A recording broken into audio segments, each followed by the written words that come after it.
ಸಮಯ ಇದ್ರೆ ಮಲಗುದಲ್ಲ ಸಮಯ ಇಷ್ಟು ದೊಡ್ಡ ಉಂಟು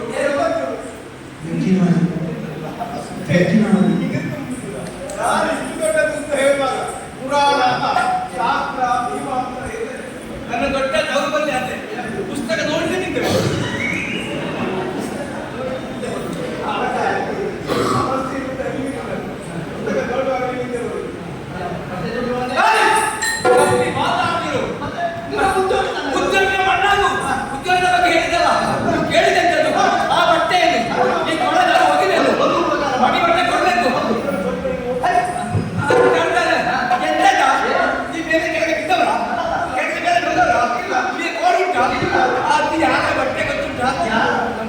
ಕಂಸ ಮಹಾರಾಜರು ಅದನ್ನ ಕೇಳಬೇಕು ಅಂತಂದ್ರೆ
ಕಂಸರು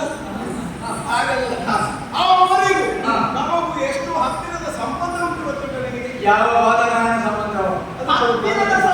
ಅದು ಸಕ್ಕರೆಯಿಂದ ಅಲ್ಲಿಗೆ ಇರುವೆ ಬರುದು. ನಮ್ಮ ಯಜಮಾನ ಸ್ವಲ್ಪ ಹುಟ್ಟುದ ಗೊತ್ತುಂಟು. ಆದ್ದರಿಂದ ನನ್ನ ಅಪ್ಪನ ತಂಗಿಯ ಮಗನ ಗಂಡನ ಸೊಸೆಯ ಅತ್ತೆಯ ತಂಗಿಯ ಈಗ ಕುಟುಂಬದೆಲ್ಲ ಬೇಕಾದ ಕೇಳಿ ಕೊಡ್ತಾರೆ. ಸುಮ್ಮನೆ ಸಿಕ್ಕಿದ ಸಂಬಂಧ ಹೇಳ್ಬಿಟ್ಟು ಕೆಲವು ಸಲ ಅಂತ ಆ ಸಂಬಂಧ ಹೇಳುವ ಕ್ರಮ ಉಂಟು. ಎಲ್ಲಿಯಾದ್ರೂ ಗೊತ್ತಿಲ್ಲದ ಊರಿಗೆ ಹೋದಂತಾಗ ಆ ಹೊತ್ತಿಗೆ ಒಬ್ಬ ಗಾಡಿಯಲ್ಲಿ ಹೋದಂತೆ ಗೊತ್ತಿಲ್ಲದ ಊರು ಅವನಿಗೆ ಸಿಗ್ಲಿಲ್ಲ. ಹೊತ್ತಿಗೆ ಆತನ ಮನೆಯ ಬಾಗಿಲಿಗೆ ಬರೆದಾಗ ಅವ ತೆಗೆದ. ಅವನ ಹೇಳಿದ, ನನಗೂ ನಿನಗೂ ಹತ್ತಿರದ ಸಂಬಂಧ ಉಂಟು. ಹೇಗೆ ಅಂತ ಹೇಳಿದೆ. ಕಾರಣ ಉಂಟು. ನಾನು ಏರಿ ಬಂದ ಗಾಡಿಗೆ ಹಾಕಿದ ಕಿವಿಯು ಆ ಕಿರುವನ್ನು ನಿನ್ನ ಮೇಲ್ತಾವನಲ್ಲಿರುವ ಮರದ ಕಿರು ಎರಡು ಒಂದೇ ಮರದ್ದು. ಎಂತ ಸಂಬಂಧ ಹತ್ತಿರದ ಸಂಬಂಧ ಅಂತ ಸಂಬಂಧ ಅಲ್ಲ. ನಿನಗೆ ವಸುದೇವರ ಪರಿಚಯ ಉಂಟ? ವಸುದೇವರು ಅದು ವಸುದೇವರು ನೋಡಿ ವಿಷಯಕ್ಕೆ ಬಂದಿದ್ರು. ಕಂಸರ ಮರದ ತಂಗಿ ಅದಕ್ಕಿಂತ ವ್ಯಕ್ತಿಗೆ ಸಂಬಂಧ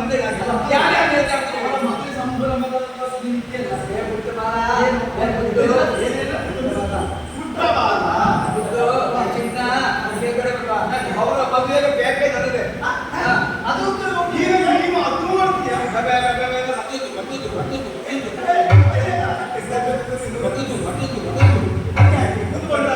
ಬಡಿ ಸೊಳ ತಂಗಿ ತಂಗಿಗೆ ಬಹಳ ಪ್ರೀತಿ.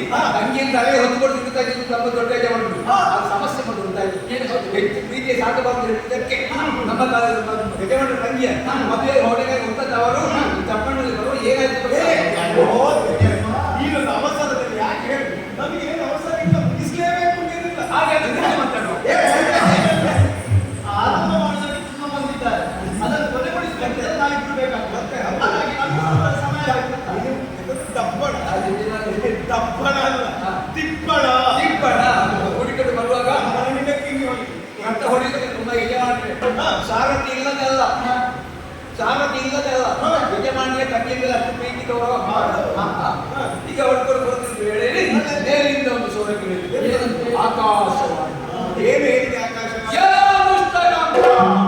ನಿನ್ನ ತಂಗಿಯ ಮದುವೆಯ ಸಂಭ್ರಮದಲ್ಲಿ ಕುಂಭವಾಡ ಹಿಡಿಯುವುದೇ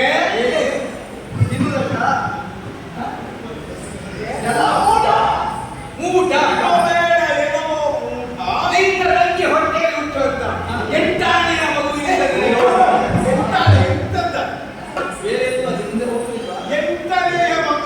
ಎಂಟನೆಯ ಮಗುವಿನ ನಿನ್ನ ಮರಣ ಇದನ್ನು ಕೇಳಿದ್ದು ಯಜಮಾನನಿಗೆ ಬಂದು ಸಿಟ್ಟು ನನ್ನ ತಂಗಿ ಎತ್ತರ ತನ್ನನ್ನು ಕೊಲ್ಲುವುದು ವೈರಿಯಾಗುವುದು ಎಂದು ಆಲೋಚನೆ ಮಾಡಿದ ಕೂಡಲೇ ಯಜಮಾನರು ಏನ್ ಮಾಡಿದ್ರು ಮಾನವ ಏಕಕಾಲದಲ್ಲಿ ಒಂದು ಪದ ತಂಗಿಯೇ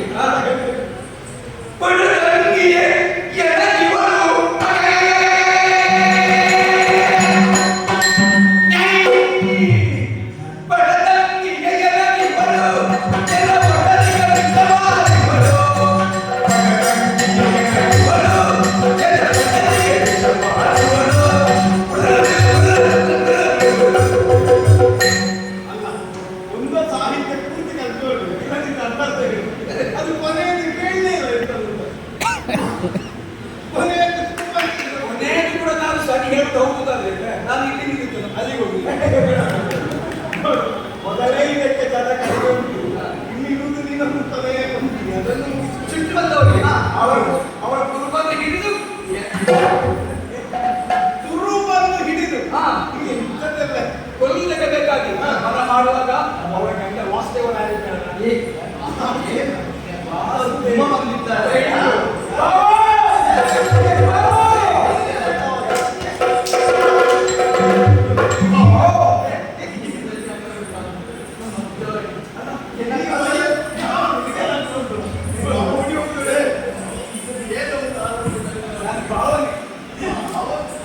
ನಿನಗೆ ಆವೇಶ ಬರುವಾಗ ಬಹುಶಃ ಎಂತದ್ದೋ ಮನೆಯಲ್ಲಿ ಕೊಡ್ಬೇಕಾದ್ದಕ್ಕೆ ಕೊಟ್ಟಿಲ್ಲ ಅಂತ ನಿಂತು ಕುಟುಂಬದಲ್ಲಿ ದೈವತ್ವವಾಗಿ ಅಲ್ಲ ಅಲ್ಲ ಹೊಸವರು ಹೇಳಿದ್ರು ಯಜಮಾನರು ಅವ ಆ ಹೆಣ್ಣನ್ನು ಬಂದು ಅವರವೇ ದೋಷಕ್ಕೆ ದೋಷ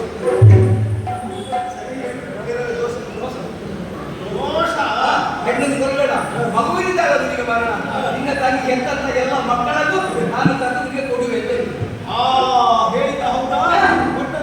ಒಂದಲ್ಲ ಎರಡಲ್ಲ ಮೂರಲ್ಲ ನಾಲ್ಕಲ್ಲ ಐದಲ್ಲ 6 ಮಕ್ಕಳು ಅದನ್ನು ನಿನಗೆ ಮೊದಲೇ 6 ಅಂತ ಹೇಳಿದ್ರು, ಒಂದಲ್ಲ ಎರಡಲ್ಲ.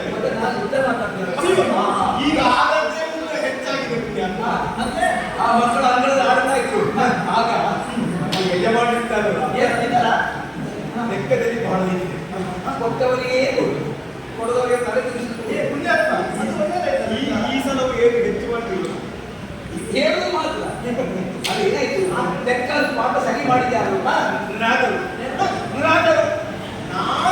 ಬ್ರಹ್ಮ ಮಾನಸಿಕ ಅದು ನಿನಗೆ ಬ್ರಹ್ಮಮಾನಸ ಅವ್ರದ್ದು ಹೇಳಿದ್ರು ದೇವರ್ಷಿಗಳು ನಿಜವಾಗಿ ನಾವೇ ಹೋಗ್ತಾರೆ ಯಾವುದು ಅವರೇ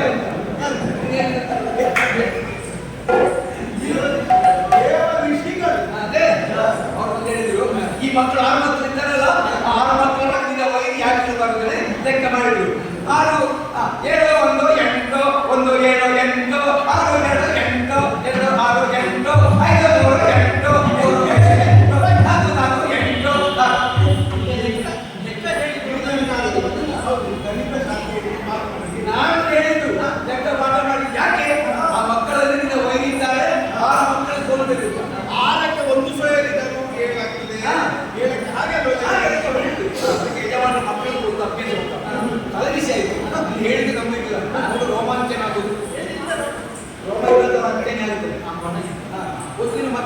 ಮಾಡಿದ್ದೇವೆ. ನಾನು ಮಲಗಿದ್ದೇನೆ ಅಷ್ಟೇ.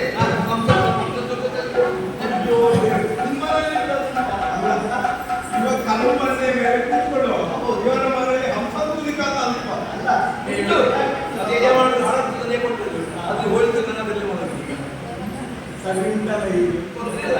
ನಾನು ಮಲಗಿದಾಗ ಮಧ್ಯರಾತ್ರಿಗೆ ಬಾಗಿಲು ಪ್ರವೇಶ ಕೇಳ್ತಾರೆ. ನಿಮ್ಮ ಮನೆಗೆ ನಮ್ಮ ಮನೆ ಬಾಗಿಲು ಬಾಗಿಲು ಬಹುಶಃ ನೀವು ನಾಲ್ಕು ಮನೆಗೆ ಎಲ್ಲರೂ ಬಂದಿದ್ದೀರಿ. ಕಳ್ಳ ಅಲ್ಲ. ನಾನು ಬಾಗಿಲು ಇಟ್ಕೊಳ್ತೇನೆ. ರೋಮಾಂಚನ ಎಲ್ಲಿ ಉಂಟು? ಎಲ್ಲಿ ಇಲ್ಲ ಕಣ್ಣು ತೋರಿಸಿದ್ದೆ ಯಾಕೆ? ನಾವು ಬಾಗಿಲು ಇಟ್ಕೊಳ್ತೇನೆ. ನಮ್ಮ ಅಂಗಳದಲ್ಲಿ ಯಜಮಾನರು ಈಗ ಕೂತ್ಕೊಂಡಿದ್ದಾರೆ.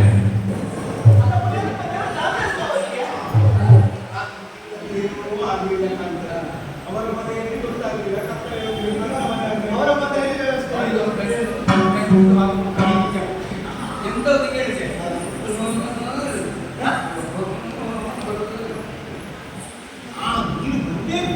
ಯಾಕೆ ಅಂತ ಹೇಳಿಲ್ಲ. ನಾನು ಮೀನಿಗೆ ಮಾಡಿದೆ. ನಾಳೆ ನನ್ನ ಹತ್ರ ಇದ್ದ. ನೀನು ಆಜ್ಞೆ ಮಾಡಿದ್ದ? ನನ್ನ ಮನೆಗೆ ಯಜಮಾನರು ಬಂದದ್ದು. ಅವನು ನಾನು ಹೋದೆ. ಈಗ ಬಾಗಿಲು ತೆಗೆದೆ. ಹಾಗೆ ಅದರಲ್ಲಿ 4 ಗಂಟೆ ಹಾಗೆ